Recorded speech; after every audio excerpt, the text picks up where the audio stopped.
probably should have done before is look at, the Wikipedia page or the IMDb, or we're just flying into this movie. We're just doing it.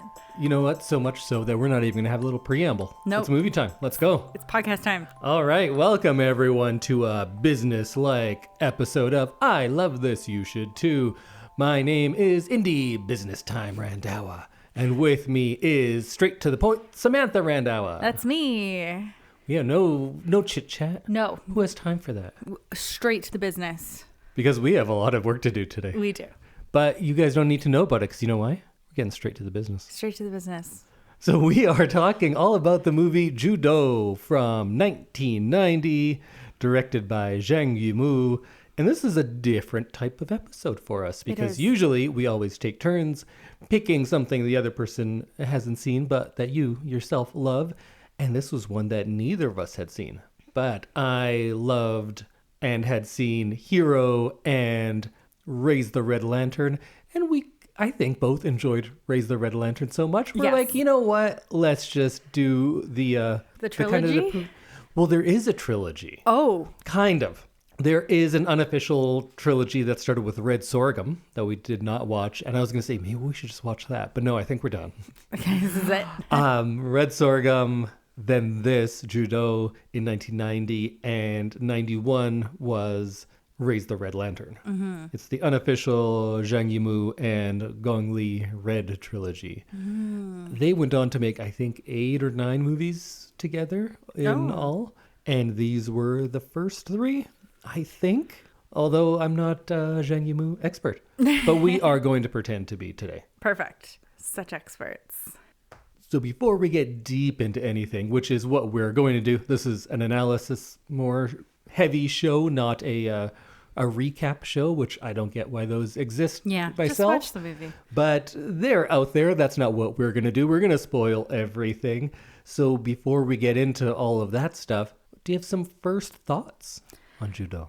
This was kind of a brutal movie. It was. It was very sad. Yes. And I don't know. I didn't enjoy it as much as I enjoyed Raise the Red Lantern. Agreed. This is kind of a harder watch. And I appreciate it. It's a very good looking film. I think it's like a good direction. I think it's well done. It just wasn't my favorite movie we've done on this podcast. It's kind of one of those ones where I'm glad I watched it. Mm-hmm. This is an important movie that you can take a lot away from. I don't need to see it again, maybe. No. Yeah, I think you summed it up well. Because, it's important. I can see some really good cinematography and the use of Technicolor and everything that kind of goes into this movie. But I don't know that this will be on my rewatch list ever. Especially when Raise the Red Lantern is there, which talks about a lot of similar themes, but in a different world. Not different world, same time, same country, but the rich side of things. And I think that one does a better job. I think so. At doing a lot of the same things. I think this is technically co-directed, and I actually don't even know the co-director's name, but Zhang Yimou, from all I hear, pretty much directed this one. Okay. The co-director was Fengliang. All right. And who went on to do some things, but not to the same quality, I'd argue, as Zhang Yimou did. Mm-hmm. His Wikipedia page is one line. It's a Chinese film director, best known for co-directing the Oscar-nominated film Ju Dou. There you go. The end. That's all you need to know about him. So I guess didn't do as much as Yimou went on to. No. So maybe this time, since I feel like we'll have less to say about the movie itself, we can talk a little bit more context. Mm-hmm. Context is fun, right, kids? Everyone wants to listen to a context podcast. So I think these two, maybe Red Sorghum as well, but I haven't seen that myself, so I can't speak too much to it. They're often interpreted as indirect critiques of communist power structures, where the female characters, in each one played by Gong Li, stand in for the Chinese people, and these oppressive male forces, in this one, the uncle husband. What's his name? Jinshan? Something like that. Yes. But Yoon, there's only really 4 characters in this movie are standing in for that oppressive government. They were criticized within China for portraying it as negative and patriarchal and repressive and ritualistic. And then these ones also got a little bit of criticism within China for being kind of exploitative in an Orientalist way, meaning that not many movies from China, especially of this time, were getting out there. And when they are doing these period pieces that kind of show the worst of the history, or at least bad parts of it, people criticize Yimou of kind of playing up that exoticism of like, this is backwards China sort of thing. But Right. I feel like that is on us as much as it is on him, because if he's showing a part of history, not every movie can speak for an entire, especially China's not a small place. Country. That is many, many cultures over thousands of years. And how can anyone possibly try to encapsulate that in every film? And that's not a worthy goal. Like, you shouldn't try to do that. You cannot do that. But because we get so few things, and China does, even in newspapers now, like how often something that comes from an onion type thing, a satirical Chinese source, we'll report it as real because we'll just like, oh, those backwards Chinese. We kind of have a habit of doing that in the West. And when we see something, I haven't seen other movies about 1920s China, so this was what it must be like everywhere. This is like the movie about 1920s China. Yeah, so that is too heavy of a burden to put on any movie. I get the criticism within China that you want to portray more, just like not a lot of Canadian TV shows make it in the US, and if the only ones we had were about all hockey players, we'd be like, yeah, there's a little more to us too, but a few more things going on. It's not as reductive, and like, it's Canada, we're doing fine. Like, I'm not going to sit here and be like, oh yes, us Canadians are so maligned in the world, and people have backwards ideas. Like, yeah, we're doing all right. We're fine. Yeah. This movie was banned in China until 1992. I think just about every one of his movies was. Has it? Oh, okay. So Raise the Red Lantern was as well, but it's unclear the reasoning, because everything that either shows Chinese history, is critical of it, or is positive of it, the Communist Party banned at some point. Okay. This one was banned right near the beginning, and it was nominated for Best Foreign Language Oscar. I think China's first nomination in that, and they actually tried to pull it back unsuccessfully. Take from that what you will, because I think you can also look at some of these and say like, oh, this is from taking place in the early 1900s, so it's anti-feudal and it's actually pro-communist, and the uncle is more a symbol of the old imperial system, and Ju Dou is a symbol of the new communist uprising. Like, you could go either way. I think that's less in there, but I think, just as I was saying, of this movie can't talk for all of China and we shouldn't take it as that, what I think this can do is, rather than looking at this as either pro or anti-communist, because I've spent a collective 30 days in China. I don't know. We are not experts on this, but what we can see is how this battle between desire and duty that I think is at the heart of the movie is a very human battle and is universal and doesn't have to be in those confines. And if you want to look at it within those confines, it definitely works. But I think fundamentally what this movie is about is duty and tradition versus not necessarily progress, but desire that comes against that. Mm-hmm. Would you agree with that? Yeah, I think you put that really well. There is a lot of important stuff in this movie. I agree. And I could see how a communist government might not like that. They don't like much. They don't like much. And that is what I was going to say. Which is weird because Zhang Yimou now, I'm someone who is not reading too much into this, and I didn't into Raise the Red Lantern, but Yimou has gone very pro-China in his later career, which is interesting from where he came from being banned and all of that. Yeah. Well, and now he's directing opening and closing ceremonies for the Olympics. Well, that's been quite a while ago now. Well, 2022 was the last one that he did. Oh. Yeah. I forgot they had it again. Yeah. Yeah, and I completely forgot there about was that. Beijing portions of the closing ceremonies for the Athens in 2022 and 2018 in Pyeongchang, South Korea. And then he did the opening and closing ceremonies of both Beijing Olympics. I remember the first one, and that was a big deal because I was like, oh, did you see the guy from Hero is doing the Olympics? It's going to be Yes, great. that's right. I remember you saying that. But yeah, interesting. Interesting change from someone who's doing such like not subversive but like Well, that I think makes sense because he has that visual flair. Oh no, I get the Olympics. I just think that seems very mainstream for someone who's making movies like this earlier in his career. Because you're not getting that job unless you have the approval of the government. Yeah, Chinese Communist like it's Party. interesting that he's now doing something on such a big world stage. It's great, and I can see how he'd be really good at it. But I think it's very funny that like most of his movies were banned. What seemed like a bigger stretch to me is the last movie I saw of his was The Great Wall, starring Matt Damon, and it is just a piece of garbage. None of those words made sense to me. He's like fighting dragon monsters on the Great Wall of China. It's Why is it a white guy fighting on the Great Wall? well, There's so many questions. we'll save that for our Great Wall podcast. Great. Okay. Which we will never do. It's not worth No, watching. I just am very confused by this You know whole what? plot. If you want to hear about it, watch it and listen to the How Did This Get Made episode Oh, about perfect. it. They look at it of like just a bad movie, but it's also interesting in where it fits in his career because Yeah. of where.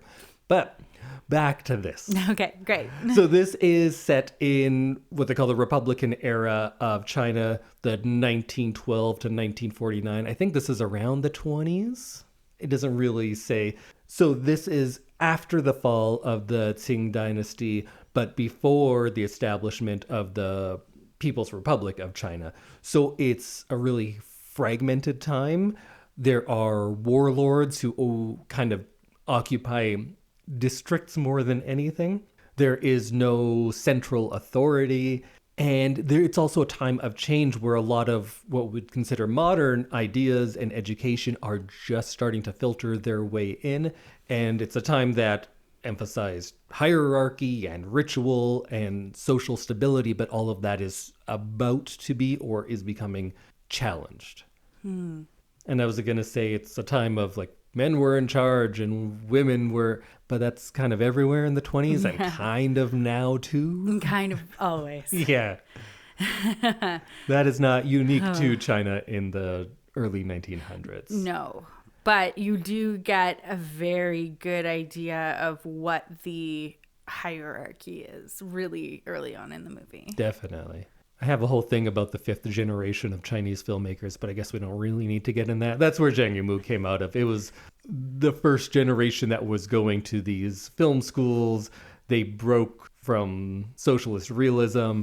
They did a lot of historical stuff, and they're known, Yimou most importantly, for their striking use of color, composition, and that kind of visual poetry that we see him employ in this. I think not as well as he does later in his career, like a year later with Raise the Red Lantern. Yeah. I think that one looks even better. Visually, yeah, for sure. And this, like, I get that it's kind of a rough place, right? Like it's not like a big palace where they have all the sorts of stuff to like make it beautiful and like do all of that. This is a cloth dyeing shop that is like not making a lot of money.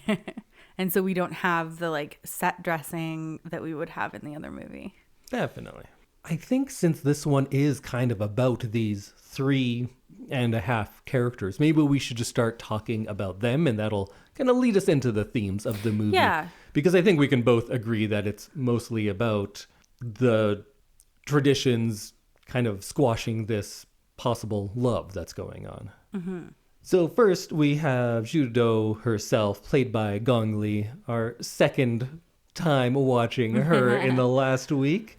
How did you like her performance and character?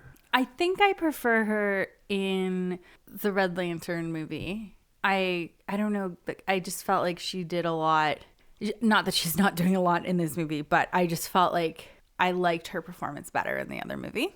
With Raise the Red Lantern, I made a point of, when I pitched it, saying it's a very intense and dramatic movie, but it doesn't get into melodrama.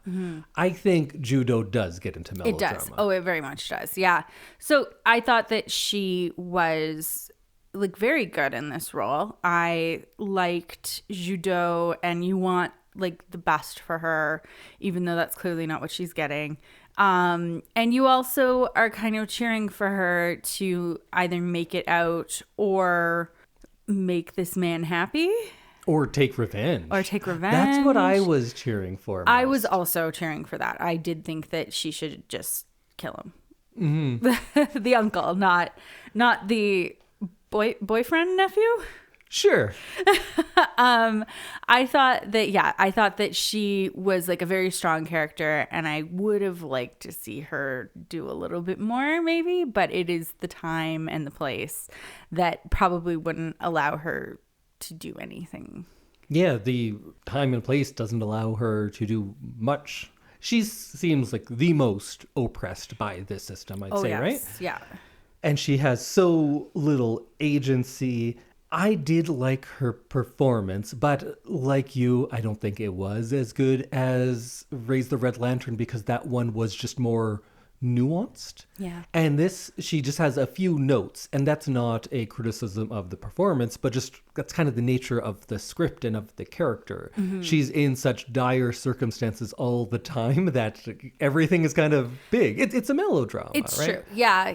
The constant direness, I think, wore on me a little bit. Yeah, and it's a 95, something like that-ish minute movie. I think it feels longer than the 2 hours of Raise the Red Lantern. I agree.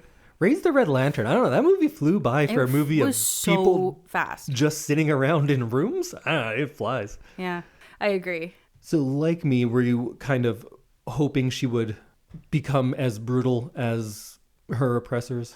Yeah, I did hope that, she would kind of strike back and gain her kind of autonomy back. But I also felt like I didn't always understand what her motivations were.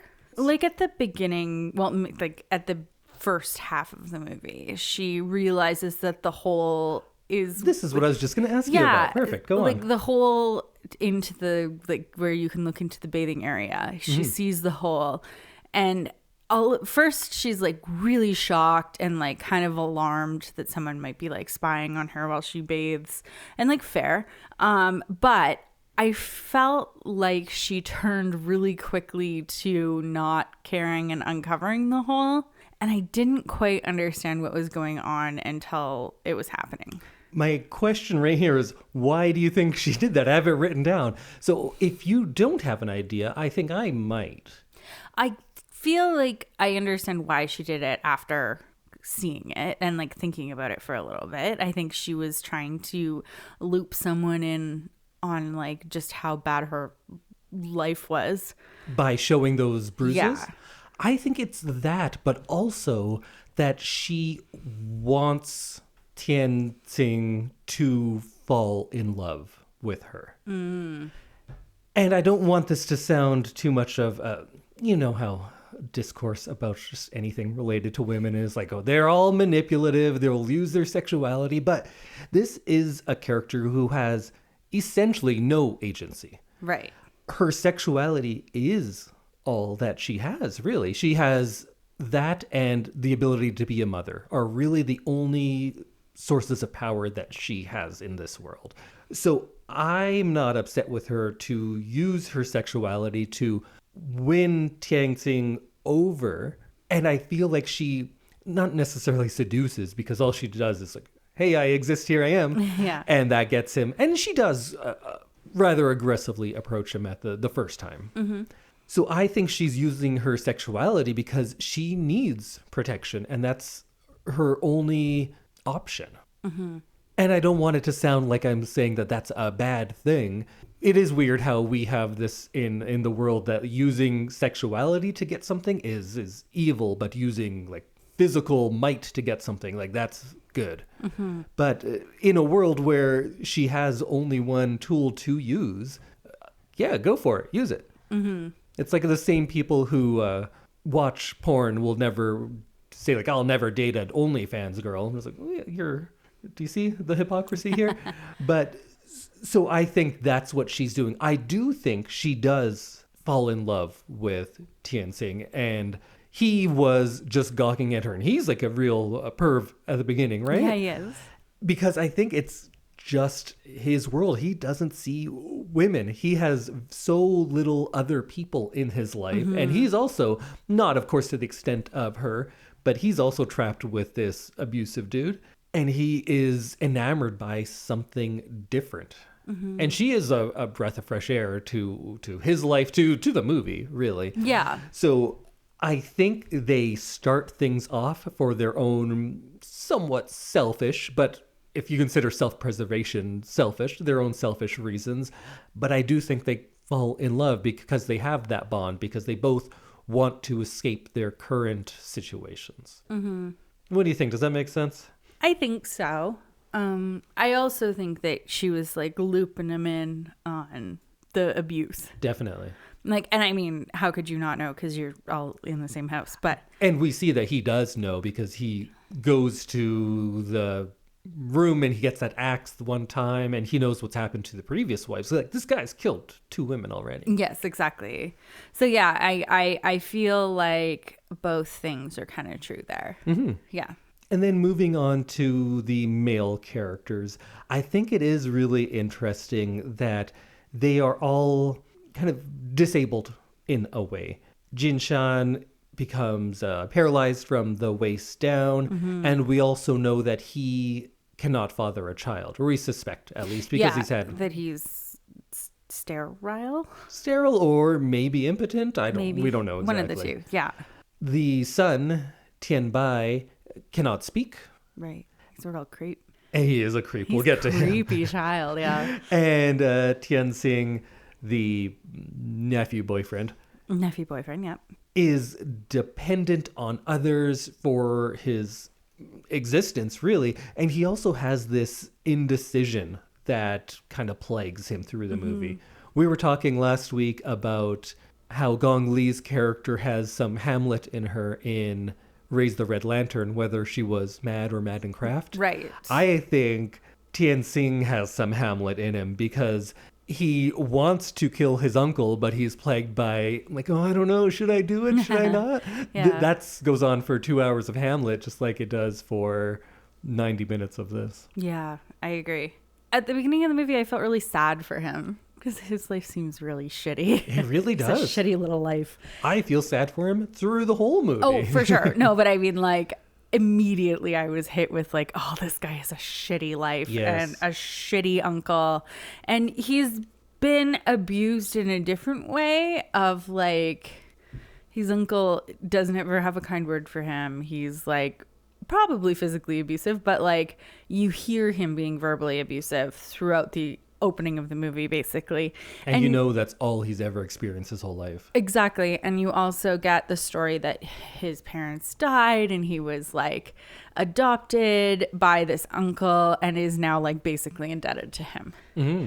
And I'm like, run away, take the horse and run away. But like, you can't, I just couldn't get past the fact that he like was so stuck in this life. I got distracted, but I was saying that they each have some sort of disability, showing that this patriarchal, feudalistic structure that they adhere to so rigidly also affects them.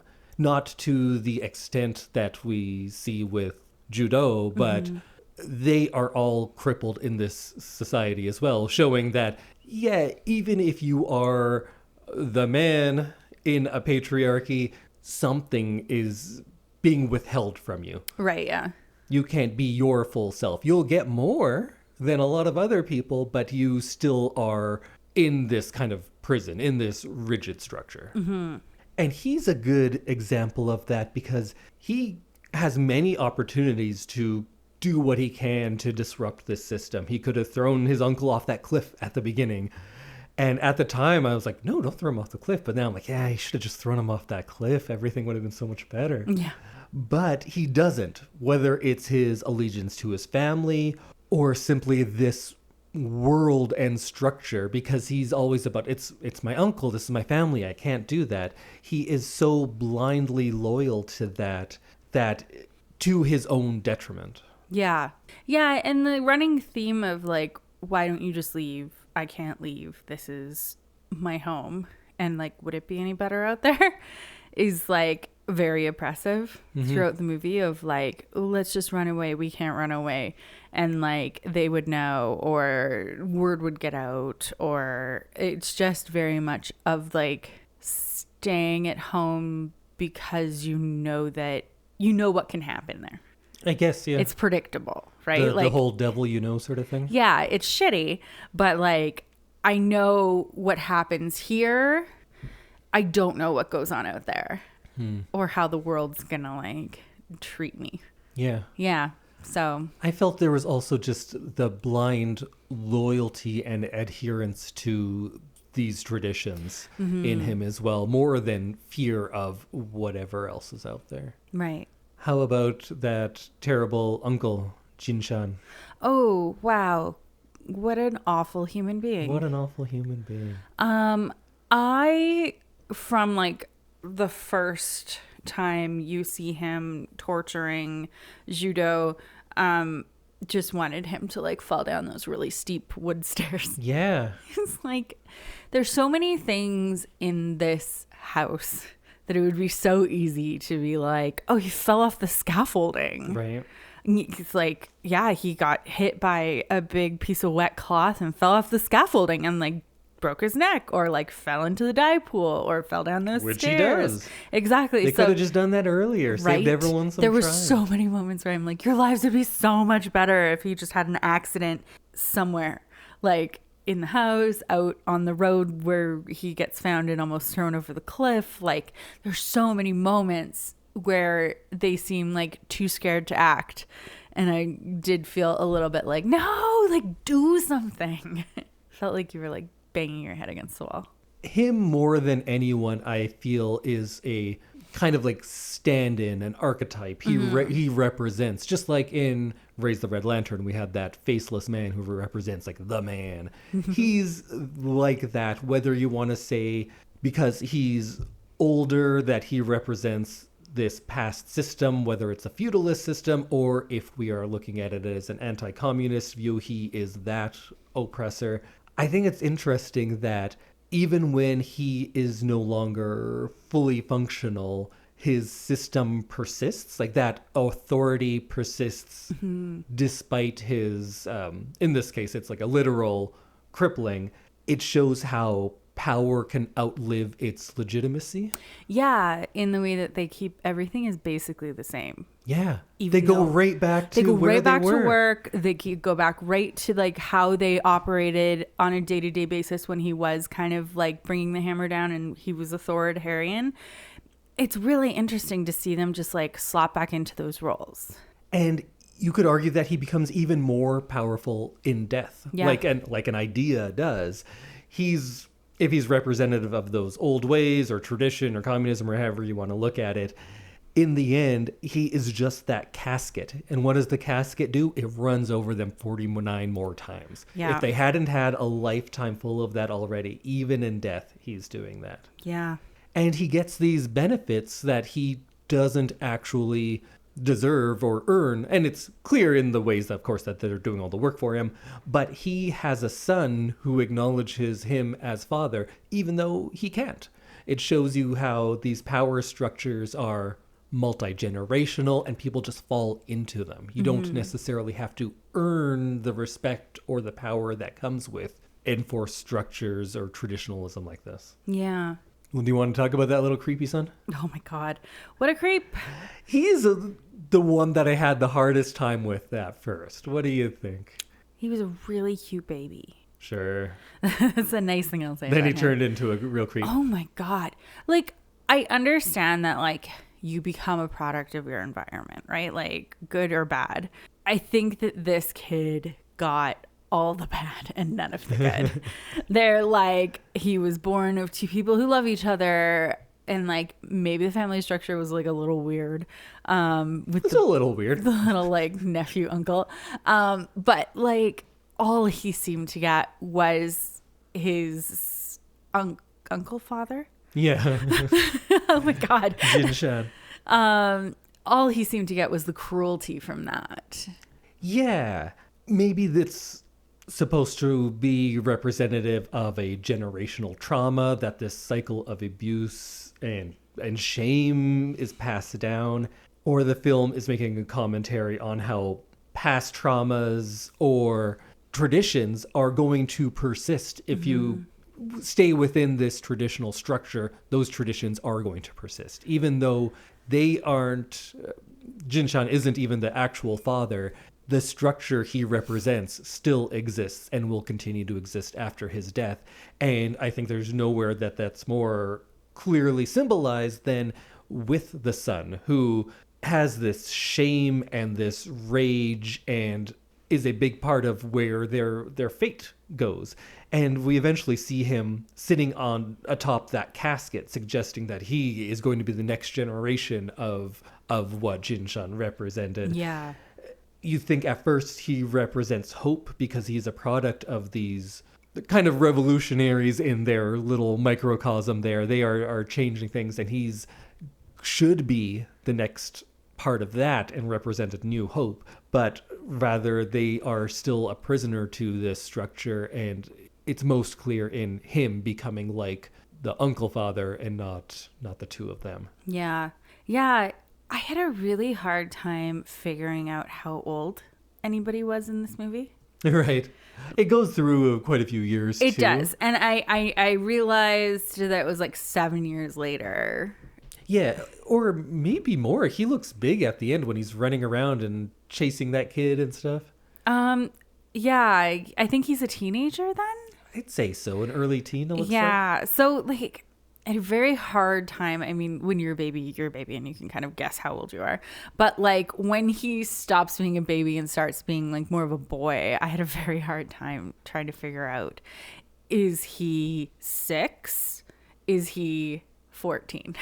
I feel like there was that section where he's anywhere between 3 and 6 when Uncle Father drowns, and Right. he's like laughing.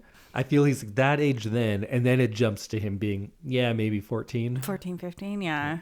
When he looks like he could beat up his actual dad.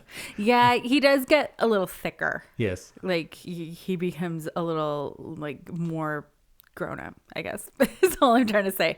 But I also had a very hard time with the nephew boyfriend, because I don't know, I also felt like, and maybe it's like lack of hair, or like He was tough because you're he like, could have been 20 or he could have been 50. I thought he must be like late 30s, but he has a very childlike way about him. His mannerisms and his like facial expressions were very young. Because he's also essentially a slave to his uncle, and he's beaten down and doesn't have any of the things that other adults have. Yes. They talk about it. Oh, one of the saddest scenes. I don't know. There are actually so many sad scenes, but one that really got me was that birthday party. It was his 3rd birthday, the Right. little kid. Yeah. And everyone is laughing at Tianxing and saying like, oh, maybe you'll have a wife one day. Probably not. And they're all just laughing at him, and he's just crying while people think he can't have a wife, he can't have a child, and both are right there for him, but he can't. But they're not for him. Yeah. So in this way, I think that same ephemeral system we're talking about is kind of causing like an arrested development in him, and he can't be what he considers a man because he is just here to serve his uncle. Yeah. Do you want to get into some of the formal stuff a little bit? Sure. Or maybe let's talk about the setting, and that's kind of a good transition. Sure. So this one was way more outdoor and in wide open spaces than Raise the Red Lantern, but I still feel like we are stuck in this place. Yes. I think, was it surrounded by mountains, or did it just feel like that to me? I think it's like a town in the mountains. So Either way, if they're literal or not, I felt them, and you still feel very trapped in this world. It has a lot in common with Red Lantern in that way. The design makes it seem like there's constant surveillance. We have people looking through little holes. You have to be quiet because who knows who can hear you, because it's this shared space that although it's isolated itself, there's no privacy within it. Yeah. It does feel a little bit like a prison in there. Yeah, and I because think the walls are so high because I mean you need space for this cloth, but you also you nobody really comes and goes. You're locking that big door. You don't really know what's going on in the outside world for most of the movie. Yeah, it felt very prison-like. have you ever seen dyeing done like this before? No. This is one of my favorite things. I have a very special interest in it. I got to see one in Japan. They do still use it, but it was kind of like it's a cool thing. Like, look, we're doing it in the old ways. Oh yeah. And there's pictures of sometimes they would be on the coast because they would use the water of the beach. So you have these 40-foot things of red sails essentially on a beach, or like how they look in this. I think they are a beautiful backdrop. It is, no, and I think that's a really good way to set the scene, and with something that is supposed to be so bare bones, you have these beautiful bright pops of color. I think that kind of made it feel a little less desolate, but still very desolate. Yeah. Because they're not their fabric. No. It's someone else's fabric. And you get a lot of shots through doors and gates and lots of shots of the door being locked. And I think that kind of speaks to the control that the system or the uncle has over them.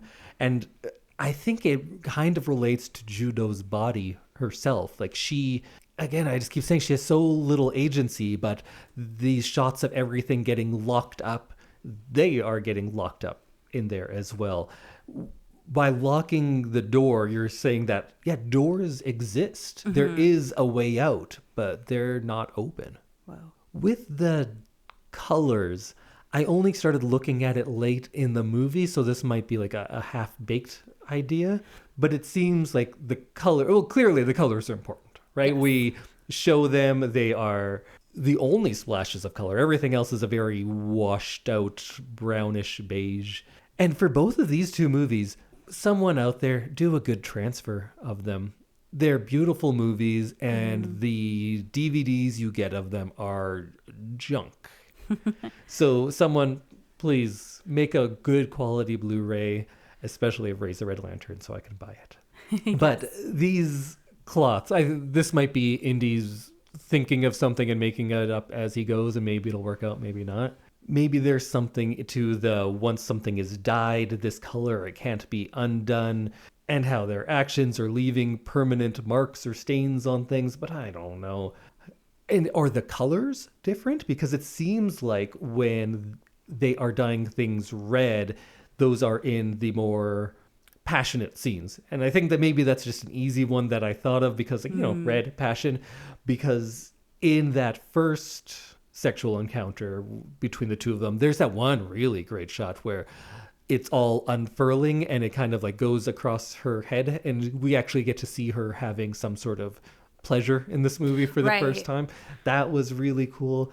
But at the same time, sometimes it is in the backdrop for the most violent and cruel scenes. So I think just passion in general, while the yellow has something to do with the authority or the patriarchy or perhaps the decay of that system.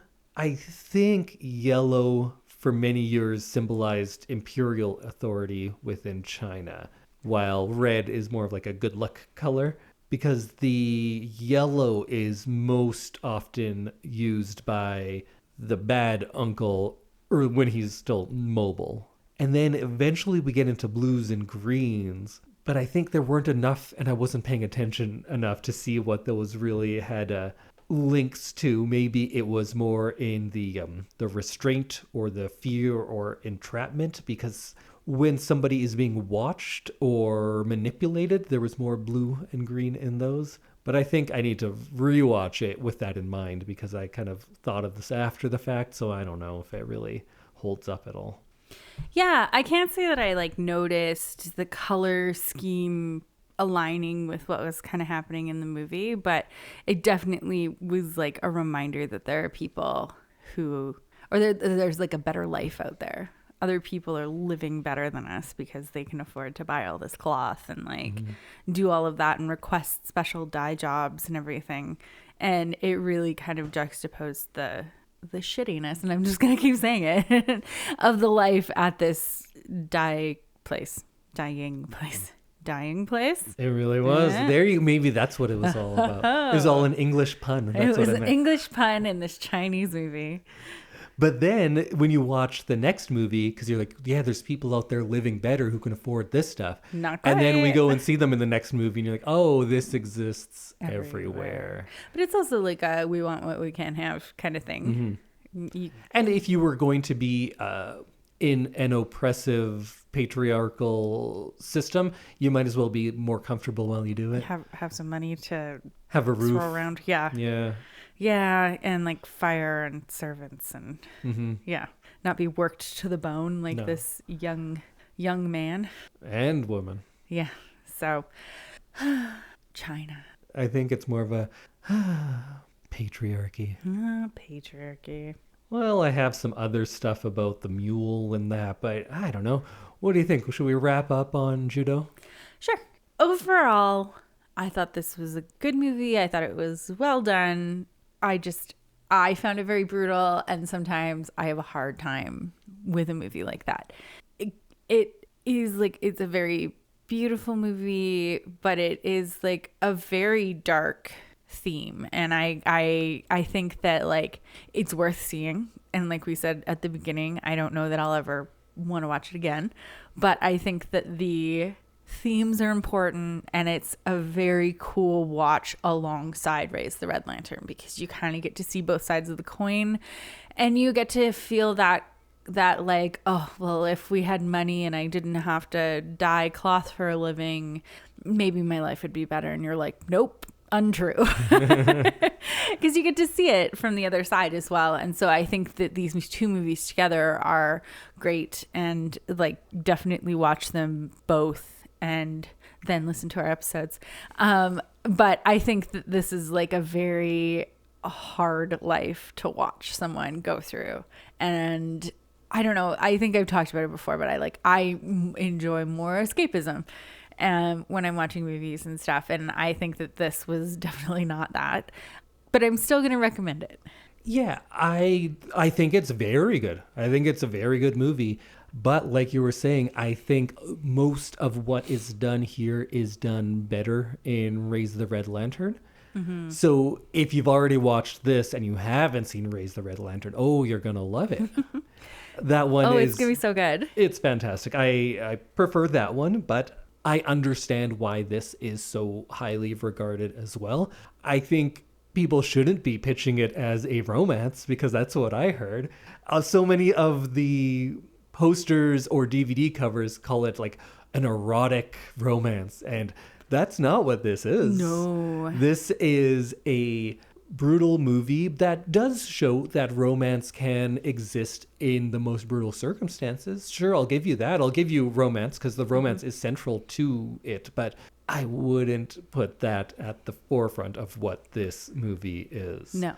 Everything that we've talked about, all of these symbols point towards the idea that individual desire and romance cannot survive inside an inescapable system like this is. Whether you want to liken it to patriarchy or feudalism or 1990s Chinese communism, that all works, but these individual desires cannot survive under those circumstances.